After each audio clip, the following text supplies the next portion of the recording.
Our Phil Archer is joining us live now with the exclusive interview with that dog's owner. Phil? Yeah, you know, more than 1 million people have seen the video of that rescue just on Facebook alone, and a lot of folks have expressed anger and outrage with the former owner. But he told us today he simply wasn't physically able to get the dog out of here ahead of the flood. Who would leave an animal in such danger?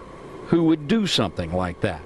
62-year-old Mario Gallardo says he had little choice. When I left here, never in a million years would I have guessed it was going to come up this high. Mr. Gallardo is an invalid. He lost a leg to diabetes and he's on dialysis. He also has a history of heart disease. He says he left his house high and dry on Memorial Day, but returned a few hours later to find water in the streets and police enforcing a mandatory evacuation. You tell him you needed to get in to get your dog? Well, I didn't tell him the dog. I told him I need to get some stuff out. Right. Which was the dog, you know, and right.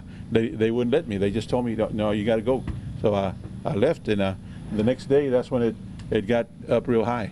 And that's the day I was doing dialysis. Come on, girl. That Tuesday, we found the dog with her head barely above water and rescued her. We came up in an airboat, and she was chained to that post right there, and the only thing above water was her head, and the water was rising. That's why I had left these chairs up here, so she could have gotten up there on nothing, but I don't believe that she... Most of the time she's up there, and I couldn't believe she was down here when the water was there. The dog Mr. Gallardo calls C. Lisa was found to be infested with heartworms and fleas, but otherwise okay.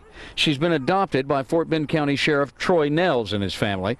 As Mario Gallardo surveyed his flood-ravaged home today, he told us he's okay with that. If they find somebody to keep her, hey, you know, good, you know, I don't mind.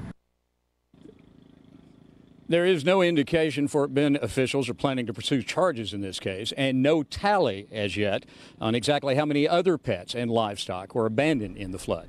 Reporting live in North Sharon, I'm Phil Archer, KPRC Channel 2 News. Phil, a lot of people might be surprised that Mr. Gallardo chose to talk to you considering the scope of this story. Is he aware of the response on Facebook and social media to his dog? Yes, I think he is, and I think he feels like his side of the story needed to be told, and that's what we did. Very good, Phil. Thank you so much.